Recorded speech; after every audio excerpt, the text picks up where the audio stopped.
natin. Unbox natin. So, binili ko siya sa Walmart. Ang price niya is, total price niya kasama yung tax and delivery, $195. Kasi ayaw naman ay sali yung labahan ni Baby Sebi dyan sa apartment washer. Kasi syempre, hindi naman natin alam kung ano yung mga nilalabhan din niya ng mga ka-apartment natin. Saan natin kung ano sila. So, itong gantong kalaki na washer, para lang to sa binit talaga ng baby. Pwede naman siguro, kunyari, yung uniform ni Van&Sar, laban natin. So, ang akala ko, dahil ang presyo niya is 194, kumbaga kung sa Pilipinas yun, parang malapit na yun sa 8,000, akala ko kaparehas ng washing machine natin sa Pinas. Pero, ito siya. Sobrang liit lang. Ready? Oh.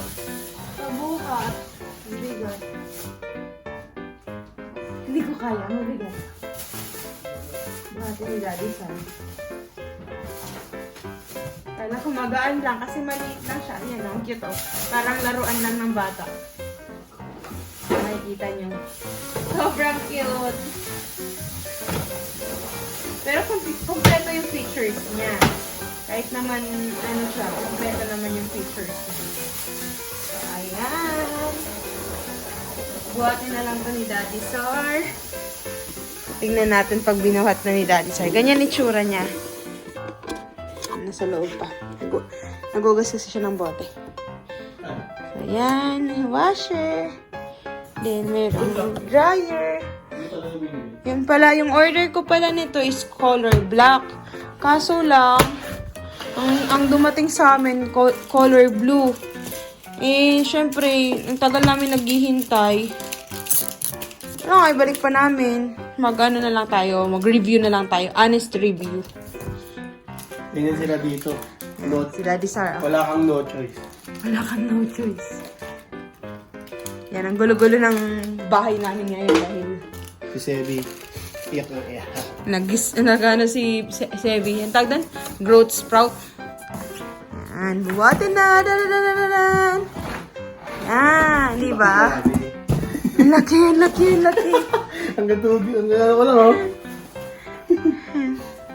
Pwede ito pwede pag nagka-camping kayo. Ano mo ipatong mo dun sa lamesa? Pwede mo itong dalhin pag nag-camping kayo. Ipatong mo na sa lamesa. Para makita natin. I-review natin. So ngayon, gagamitin din naman agad namin siya dahil marami ng laban si Baby Sebi. Wala na siyang mittens. So ito, ang brand nito is yan. Kunin ko lang yung box. So yan. Hindi natin itatapon yung box para hindi masira. Ay, mali ako ng bukas, Daddy. Dapat pala baliktad, no? So, yan. So, ito, ang brand niyan is Entexka. Yan, ganyan siya.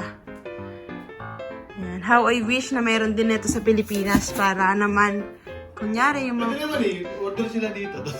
kunyari yung may mga baby nga, hindi rin mahirapan yung nanay na katulad ko na Yan. O, review mo. Ako na. So, yan. Ito, dalawang tab siya. Dalawang tab siya. Yung unang tab is washer. So, yan. 3.6 kilos lang. Pero, syempre, wag mong isasagad ng 3.6 para hindi agad masira yung washer. So, yan. 3.6. Dito. Yung second tab niya is yung dryer. So, yan. Cute lang din siya yung dryer. Para lang talaga siya sa baby clothes. So, yan, di ba? Katulad din naman sa washer natin. Ilalagay mo siya sa taas kapag... So, ito may hose din siya. May hose. Kakabit natin yung hose. Tapos, ito, i-direct mo siya sa gripo. Pero yung gripo namin kasi iba, so baka hindi rin namin ito magamit. Magigib na lang. Then, ito, meron siyang manual. Sabi, mini portable washer. Yan. Mini means mini talaga. Ayun, Oo, kita kasi nyo laki naman. lang ni Clayben, tingnan niya. Laki lang ni Clayben yan. Yan. Sa likod. Yan, sa likod, meron siyang Saksakan. saksakan. Liit lang talaga niya. Pati yung hose niya, maliit lang Pero talaga. mahaba naman yun. Oh, ito, maliit talaga yun. Tapos, ito yung ano, Pang yung drain. hose, pang drain. Parang laruan lang talaga siya. Tapos, ayan. Di kaya agad masira yan. Ewan ko lang. Tignan Sabi natin. dito. So, sabi niya, Ayaw, focus. 110 volts siya.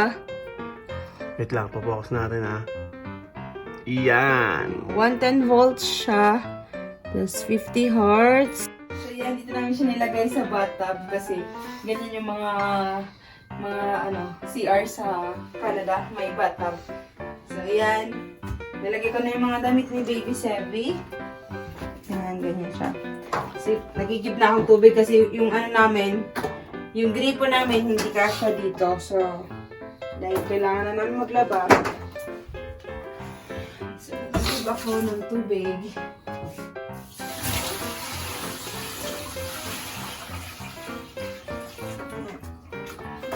Parang kulang pa.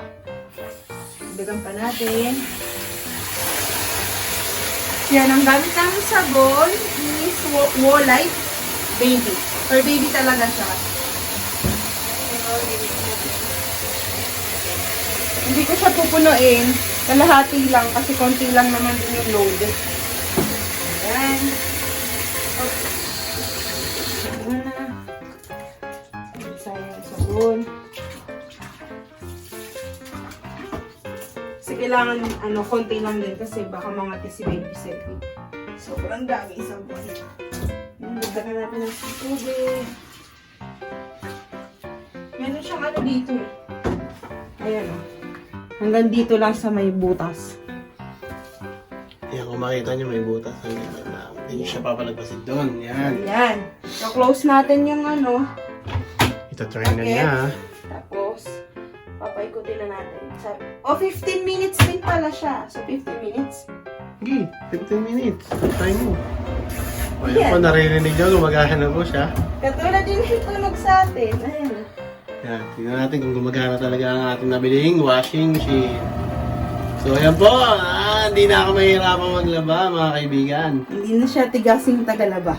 Meron na pong tigasin na tagalaba ngayon sa mga Damit. damit ni Baby Sevi. Ayan po. Ayan. Kasi po, malapit na ulit akong bumalik sa trabaho. So, kailangan namin bilis ng washing na maliit para mas madaling laban yung damit na baby. So mamaya tatry naman namin yung dryer tapos after 15 minutes